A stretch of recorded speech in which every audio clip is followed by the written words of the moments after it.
Yung kung bakit na kung maglagay kayo ng patoka, usually dito sa CPU, no, what we are doing is that na binilagyan natin ng mass form, no, on the first to second week, no, of age. And then, pag patong doon sa third week, no, pwede bang ibasa-basain nyo yung patoka niya, no, before nyo ibigay sa inyong mga manok para ma-minimize ang wastage. However, when it reaches the starter age, papunta doon sa grow out age, no, ang ginagawa namin, ang binibigay natin is the pelletized form. Ang pellet feeds na binibinta po dito sa CPU, ang size niyan is only 2 mm. 2 mm. No, ibig sabihin, maliliit yan. Para bang size ng crumble nyo. Alam niyo mga native kung bakit na masyadong mahal ang crumble feeds?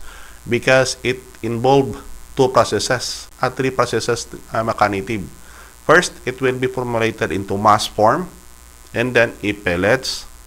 Pagkatapos ng pelleting, idaan doon sa crumbling machine para madurog ang malalaking pellets mechanitive. Dito sa CPU ginawa natin, no, naka 2 mm na para at least, no, on the starter age na diyan na po ninyo gamitin o ibigay sa inyo mga alagang manok. Ang kagandahan kasi ng CPU feeds na native, as I've mentioned, kasi because of the contribution of our partner racers, alam niyo mga native kasi yon palagi sabi ko that na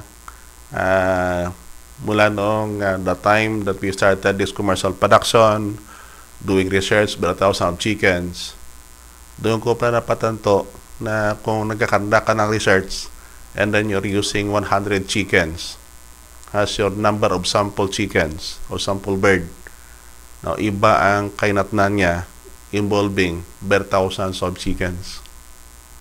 Yung ko pala kung bakit pala nakita ko sa mga review, sa mga literature cited, sa mga literature, sumasabi na basta malakihang organisasyon ang ginagamit palagi na number ng sample ng chicken, no, is by the thousands. Doon mo pala makita talaga ang interaction, no, ng treatment mo, ng patoka mo sa paglaki ng manok. And that is what we are doing here at Central Philippine University.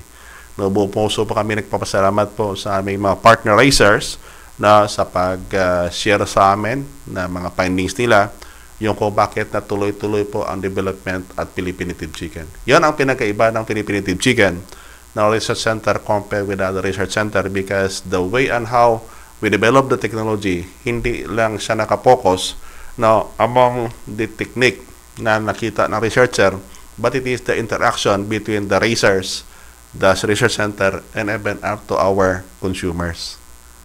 Yan mga native. That is why that the technology we generated, now we come up with a more practical technology.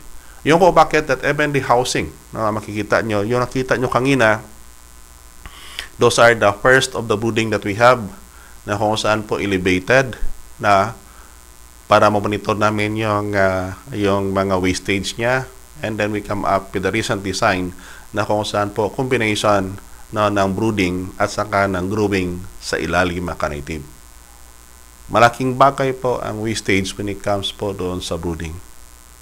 Especially na mga native, kung ang matauhan nyo, walang pake na kung anong nangyayari sa patoka na binibigay nila sa inyong mga alagang manok.